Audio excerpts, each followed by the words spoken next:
all, and welcome back to Time to Dice Character Creation, where we take your favorite fictional characters and make them in Pathfinder 2nd Edition. That's right, we make all your favorite fictional characters, not just the ones from anime.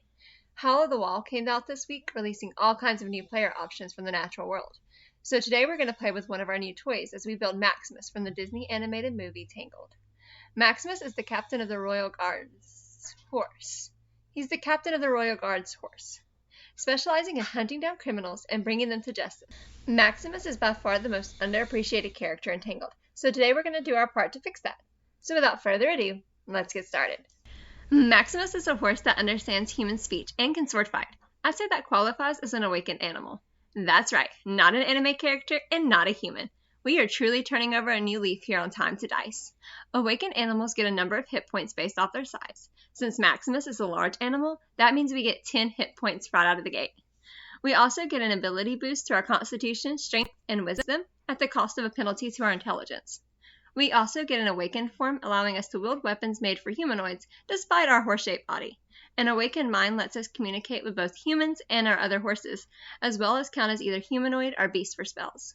Finally, we can select the running animal heritage, setting our starting speed to 30 feet. Hello, I'm interrupting the video right now to tell you to like and subscribe if you enjoy these videos. I know we usually wait till the end of the video, but YouTube analytics say on average people make it about halfway through our video before clicking off. So if we want to win, we gotta play the game. Come on. You know you want to. Where else are you gonna find quality horse puns, like out of the gate? That was comedy gold. Alright, back to the video. Maximus starts the movie out as a mount to the captain of the guard, but apparently the guard horses receive all the same training as their riders, so we will take guard background. This will give us an ability boost to both strength and dex, and gives us training in both intimidation and legal lore. Finally, the quick coercion skill feat allows us to coerce a criminal in one round rather than a full minute. We can just tell them, nay! Alright, let's take a look at what we need for this build. First and foremost, Maximus is the leading expert on actually tracking down criminals that try to escape, so we'll need to reflect that. Next, we need to be able to wield a sword well enough that we can go toe-to-toe with someone who can take out 5 well-armed guardsmen in one shot. And finally, we are a horse, so let's try to get all the abilities of a horse, such as speed and strength. All that being said, our class choice is fairly obvious. Rangers can designate a target as their hunted prey, and then get bonuses to hunting them down to the ends of the earth.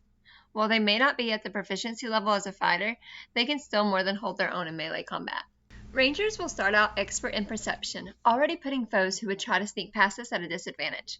We also start expert in fortitude and reflex, meaning we can withstand damage or move out of the way, but we only get trained in will saves. Maximus did fail his will save against Rapunzel's charm after all. As for skills, we are going to pick up training in nature and survival, as well as 4+ our intelligence skills of our choice. Finally, we are trained in all simple and martial weapons, and we can wear up to medium armor with no problem. Maximus primarily invests in strength, reflecting all the heavy lifting he does for the palace guards. I mean, seriously, these guys are so incompetent. When Max gets put in charge, crime rate disappears overnight. Next, we have Dex and Con. Horses are often used for mounts due to their speed and stamina. Charisma is next. He may be a horse, but he is a sentient horse, and he's a big sweetheart. Wisdom is at 0. Like I said before, he failed his will saves against Rapunzel's charm. Finally, our intelligence is at -1. Maximus definitely isn't dumb, but he doesn't know how to speak, so I think it fits. Or maybe he's just a little horse. Alright, moving on to skills. We get training in both diplomacy and intimidation, which helps us interact with people at our job. Legal lore, if we're going to enforce the law, we have to know the law. And performance and stealth, for when we shirk our duties and dance around the town rather than bringing in Flynn Rider, who is literally right there. We get expert in nature. We are a horse. I hope we know a little bit more about animals than your average Joe. Society is at master. We aren't fooled by Flynn's wanted poster fake out. And finally, we get legendary and survival to track down foes in athletics. Turns out Maximus is high horsepower. Over on the skill feat side, if you thought getting away from anime characters was going to get away from the jumping feat trifecta, I've got news for you. We will take quick jump, powerful leap, and cloud jump to make sure Maximus can jump along rooftops. You know, like a horse does. We also get hefty hauler, letting us increase our bulk limit by 2, letting us carry the palace guards to their glory. For our society skill, we pick up courtly graces. Max works within the palace, so knowing how to act around the queen is a given. For our survival feat, we get experience tracker, letting us gain ground to track away a runaway. Experience professional to earn a decent paycheck, and assurance to avoid those pesky nat ones. Finally, we get Intimidating Glare, explaining why you never look a gift horse in the mouth. And Quick Coercion, which we already covered. Moving on to level 1. All rangers get Hunt Prey. This lets us designate one creature we can see, hear, or are tracking as our prey as an action. We gain a +2 circumstance bonus on checks to perception checks to seek, or survival checks to track our prey. We also get another bonus based on our Hunter's Edge. If we were to pick Outwit Ranger, for example, we also get the bonus to any deception or intimidation checks we make against that foe, as well as any checks we make to recall knowledge, and a +1 to our AC against attacks from that foe. This synergizes especially well with our first level class feat, Monster Hunter, letting us make a recall knowledge check for free whenever we use the Hunt Prey action. And if we critically succeed in a recall knowledge check, you and any allies you tell notice a weakness in the prey's defenses, granting you a +1 circumstance bonus on your next attack roll against the target. Maybe let the other guards have this bonus. They need the win. Besides, you can't be saddled with the responsibility to hit every time. Finally, we get an Ancestry feat at this level. The Natural Senses gives us an imprecise sense with a range of 30 feet. At level 2, we can take Relentless Stalker. With this, when Flynn or any other hunted prey tries to run away from us, we can use our reaction to chase them down up to our speed, and if that wasn't enough, we can ignore non-magical difficult terrain. At level 3, we can go even faster with the Fleet General feat, increasing our movement speed by 5 feet, and mitigate our awful will saves with Will Expertise, increasing our proficiency to Expert. Level 4 lets us shut down our prey's attacks with Disrupt Prey, allowing us to make a strike against our prey whenever they use a Manipulate or Move action. We even disrupt the action on a critical hit. Level 5 is all about mobility with Wild Stride, letting us stride twice with the 10-foot circumstance boost, as long as our hands are free.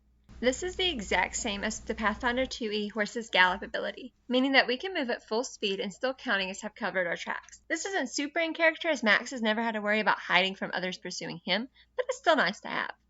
And finally, Ranger Weapon of Expertise increases our proficiency of our strikes to Expert and allows us to use the critical specialization on our strikes against our hunted prey. At level 6, we pick up Swift Tracker, letting us move at full speed while tracking our foes. And if we do not find them and end up in combat, we can use a free action to stride toward them on our first turn as long as we've rolled survival as our initiative. At level 7, we can pick up a General feat. In a couple of levels, we're going to have a level where I don't like any of the Ancestry feats, so we are going to go ahead and pick up Adopted Ancestry here, so we can take the Centaur feat instead. That's right, we are using 2 Ancestries from the new book for 1 character. That's how we roll. Or should I say, how we ride. We also get Nature's Edge, bumping our reflex saves up to Master. Perception Mastery, doing the same thing for our perception checks, and Weapon Specialization, increasing the damage of all our strikes we are expert in by 2. The Hazard Finder class feat at level 8 gives us a +1 bonus to locating hazards, as well as AC and saves against hazards that affect us. I'd totally let this work against trapdoors as well. At level 9, we get an Ancestry feat. Like I said earlier, I don't like any of these options, so I'm going to pick up the Centaur feat Accommodating Mount, allowing another player character to ride you without losing an action. Maximus doesn't take well to being ridden by strangers, but he's more than willing to carry a friend where they need to go. We also pick up Nature's Edge, meaning any foe within difficult terrain is off guard to our attacks. Level 10 gives us more support for setting ambushes for our prey with the Camouflage class feat, allowing us to hide in natural terrain without cover or concealment. Being a Royal Palace Guard puts you in a lot of situations you may not be formally trained for, so the untrained improvisation makes sure that we can think on our hooves, using our full level for skills we are untrained in. In addition, all Rangers get Warden's Endurance at this level, boosting our proficiencies in Fortitude to Master, and bumping our successes up to critical successes with Fortitude saves. We also get Medium Armor Expertise, which I can't figure out what that does, and Unimpeded Journey, allowing us to ignore the effects of difficult terrain and treat greater difficult terrain as normal difficult terrain. Hunted Prey still trying to escape justice? Hit them with a Hamstring Strike at level 12, cutting their speed by 5 or 10 feet on a critical. It may not technically be condoned by the Palace Guard, but neither is abandoning your post because you met a girl and it's her birthday and she wants to look at pretty lights, so, you know. 13th level gives us yet another Ancestry feat. The Sharpened Senses feat lets you seek once each turn as a free action, and if you use your scent, you get a +2 to the check. This doesn't stack with the bonus from Hunt Prey, unfortunately, but it does work with anybody else, and using it as a free action means you can find your foes in no time. There's no way they could hide simply behind a wall of vines. Right? Also, Weapon Mastery increases our strikes with weapons we are proficient in to master. Not a very interesting buff, but hey, every plus matters in Pathfinder. Warden's Guidance at level 14 lets you carry the weight of the group even more. When you can see your prey, any of your allies that can see you can't roll a failure on their checks to seek that creature. They can still critically fail, and knowing their skill level, probably will. At level 15, we can use our general feat to pick up another Ancestry feat with Ancestral Paragon, letting us pick up the Practice Bronze Centaur feat, giving us a +1 bonus on athletics check to shove and force open doors, and counts all our successes to shove any foes as critical successes instead. If picking a level 1 Ancestry feat at level 15 doesn't appeal to you though, level 15 gives us Legendary Perception, increased damage with greater weapon specialization, and greater natural reflexes, increasing our reflex saves to Legendary, counting all critical failed reflex saves as simple failures, and halting the damage we could take from any failed reflex save. How's that for a consolation prize? At level 16, we can never truly fail in perception check with Sense the Unseen. With this class feat, even if we fail a check to seek for a creature, we still sense their presence, meaning we know they are there even if we can't pin them down. And when we do find our prey, level 17 assures us we can catch them with the Awakened Stride Ancestry feat. With this, when we use our Wild Stride action, we can stride 3 times, and our increased speed grants us concealment during the movement as we race past creatures that would take reactive strikes against us. That's 105 feet, and we still have an action to grapple our opponent, or heck, just strike them down. What are they going to do? Run again? We can do this every turn.